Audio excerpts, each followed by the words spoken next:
Eto nga pala yung araw na nag-upgrade ako ng pyesa ng motor ko na si Snow. Kung saan dinayo ko pa nga dito sa may Mandaluyong yung pyesa mula kay Bot Enzo. Shoutout nga pala sa'yo Bot. Medyo gabi na nga pala niya nang pumunta ako sa Mandaluyong. At flex ko na nga rin pala tong ilaw na gawa ng Motorific Garage. Kung makikita nyo naman guys, napakasolid ng buga ng ilaw, kita pati langgam. And agad-agad ko na nga palang dinala niyan dito sa may Motorific Garage yung motor ko na si Snow. Dahil dito ko na nga rin pala ipapakabit itong BOMX na Brake Master. Sheesh! Kita nyo naman guys, oh, napaka-solid ng itsura.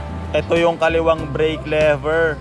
At ito naman yung kanan. Debaso na nga rin pala ito, kaya talaga namang magiging maangas ang tindigan. Wala na nga palang paligoy-ligoy pa, kaya baklasan time na agad. Binasican nga lang pala ito ng mga mekaniko ng Motorific Garage. At kita nyo naman, nakakabit na agad yung BOMX Brake Master dito kay Snow. Although hindi pa nga pala ito tapos dahil lalagyan pa ng langis yung baso. Plus tatabasan pa ng kaunti yung fairings para maging swak. At ito na nga pala yung brake fluid na nilagay doon sa may baso. Isa nga pala to sa mga solid na upgrade ko rito sa motor ko na si Snow. Scooter siya kaya napaka-importante ng preno. Meron tayo, ay panghangin.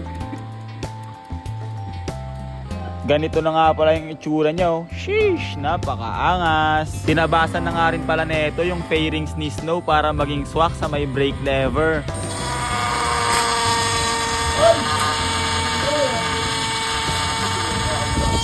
And ganito nga pala yung naging fitment guys, oh. Sheesh, napakaangas. Parang professional yung gumawa.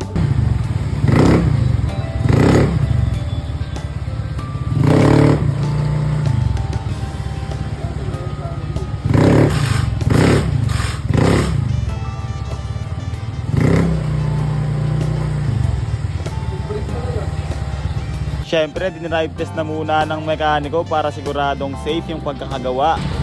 Salamat!